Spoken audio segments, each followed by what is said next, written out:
ఏం చేస్తున్నావు మమ్మీ? గోరింటాకు క్లీన్ చేస్తున్నా.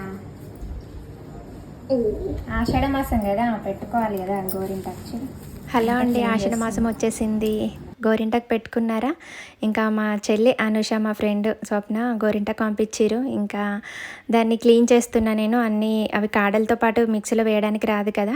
చిన్నప్పుడైతే అమ్మ వాళ్ళు భలేగా రోట్లో వేసి రుబ్బేవాళ్ళు, వాళ్ళతో పాటు మేము కూడా రుబ్బేవాళ్ళము. ఇప్పుడు మిక్సీలో వేయడానికి చిరాగ్గా ఉంటుంది, అంత టైం పడుతుంది.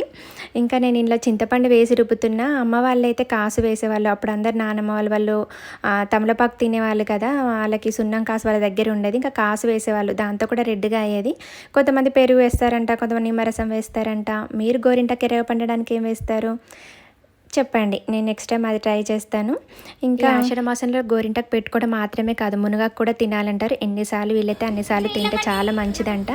సమ్మర్ పోయి వర్షాలు పడుతుంటాయి కదా, ఇంకా ఇది హెల్త్కి చాలా మంచిదంట. గోరింటాకు పెట్టుకోవడం కానీ, మునగాకు తినడం కానీ.